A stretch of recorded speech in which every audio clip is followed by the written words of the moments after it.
ते आम्हाला सांगतात की तुम्ही भूतकाळ विसरा. जर हीच ऑफर भाजपने तुम्हाला दिली तर तुम्ही विसराल का?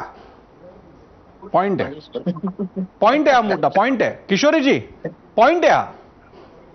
तुम्हाला उद्या जर का भाजप पण म्हणाली की विसरा, जुनं गेलं, जुनं झालं, गंगेला मिसळलं, तर तुम्ही स्वीकाराल अशीच ऑफर? भूतकाळ घडीला ते शक्य नाही. आत्ताच्या घडीला ते शक्य नाही. आणि मी जे भूतकाळ म्हणते की ज्या भूतकाळामध्ये फारच चिखल झाला तर आम्ही विसरू, पण लोक नाही विसरणार, नाहीच विसरणार. पण या आमच्या आणि राजसाहेबांमधलं इतका काय फार टोकाचा कधी संघर्ष झाला नाही. त्यांनी आणि मला त्यांचं अजून एक कौतुक आहे, त्यांनी ज्या वेळेला बाळासाहेब जिवंत असताना त्यांनी कधी शिवसेना फोडण्याचं पाप नाही केलं. बरोबर आहे. जे स्वकुशीनी हे आता जे चाललंय, मी नाही म्हणत हो, जनता म्हणते कसे कसे लोक का चालले. ठीक आहे, बरीच समुद्राला भरती भरपूर येते, निसर्गाचा नियम आहे, ती भरती येते, पण भरती बरोबर नंतर ओहोटी पण असते.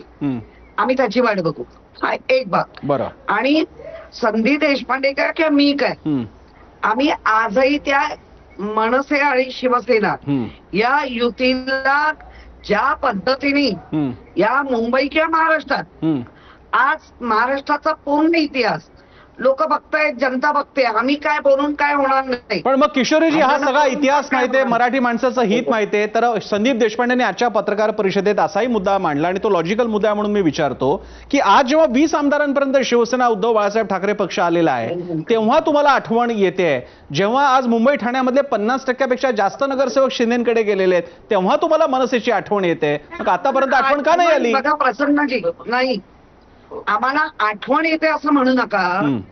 ज्या पद्धतीने ऱ्हास होतोय संपूर्ण मराठी माणसाच्याच हिताबद्दल, बरोबर आहे. जर आपण म्हणता, मला एक सांगा, आज तुमचा शेजार नॉन महाराष्ट्रीयन असेल तर आता लोकांच्या पोटात गोळे यायला लागले. काय यायला लागले? काय त्यांच्यावर कारवाई होते? कोणावरही कारवाई होत नाही, नुसतं हे करून.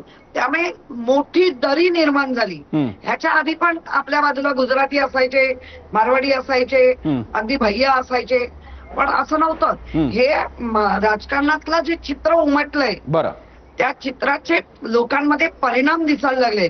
अरे कुछ नाही होत आहे, सब कुछ चल जाता है, ही जी एक मेंटॅलिटी बघते ना. ठीक आहे, मी संदीपकडे शेवटी येण्यापूर्वी हा मुद्दा घेऊन शीतल म्हात्रेंकडे जातो. पण शीतल म्हात्रे सुद्धा ज्या शिंदे शिवसेनेच्या आहेत, ती सुद्धा मूळ शिवसेना बाळासाहेब ठाकरेंची शिवसेना, स्वतः एकनाथ शिंदे म्हणतात. आनंद दिघे साहेब सुद्धा त्यांच्या शिवसेनेचे होते आणि मराठीचा मुद्दा होता. शीतल म्हात्रेजी, हा जो मुद्दा आहे की आज मराठीच्या मुद्द्यावर एकत्र आलं पाहिजे असं सांगू पाहतात किशोरी पेडणेकर, तुम्ही सुद्धा शिवसेनेच्याच आहात. 2 शिवसेना आणि 1 मनसेचे प्रवक्ते इकडे आहेत.